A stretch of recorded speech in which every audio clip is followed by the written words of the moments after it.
पूरा लोकल। తెలంగాణ ఆంధ్రప్రదేశ్ రెండు రాష్ట్రాలు కూడా ఒక అన్నదమ్ముల భావంతో ఉండేటువంటి రాష్ట్రాలు.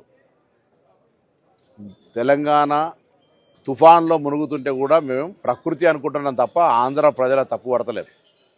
ఎక్కడో కోనసీమలో కొబ్బరి చెట్టు ఎండిపోతే ఆంధ్రలో ప్రాతినిధ్యం వహిస్తున్న ఉప ముఖ్యమంత్రి తెలంగాణ వల్ల దృష్టి జరిగిందంటే ఆయన వివేకవంతుడు అవివేకవంతుడో నాకు తెలియదు. నేను ఆ మిత్రపక్షంకు బాధ్యత వహిస్తున్న తెలంగాణ భారతీయ జనతా పార్టీ నాయకత్వం ఆయన పట్ల స్పందించాలని కోరుతా ఉన్నా. అదేవిధంగా ఆంధ్రప్రదేశ్ ముఖ్యమంత్రి గారు కూడా స్పందించాలి. స్వయంగా భారతీయ జనతా పార్టీ పొత్తున్నది కాబట్టి ఇందులో ఇటువంటి కక్షపూరిత రెండు రాష్ట్రాల మధ్యలో వైషమ్యాలు కలిగేటువంటి మాటలు మాట్లాడడం అనేది దురదృష్టకరం. నేను ఇంతకుముందు చెప్పినట్టుగా ఆంధ్రాలో తుఫాన్ వస్తే తెలంగాణ మొన్న హుస్నాబాద్ కూడా మునిగింది. మేమేం ఆంధ్ర ప్రజలను తప్పుపడుతున్నది ప్రకృతి వైపరీత్యం కింద భావిస్తా ఉన్నాం. అక్కడెక్కడో చెట్లు ఎండిపోతే మమ్మల్ని దృష్టి కలిగిందని నిందిస్తే ఇది తెలంగాణ పౌరులకు అవమానం. వెంటనే ఉపసంహరించుకోవాలి, క్షమాపణ కోరాలి.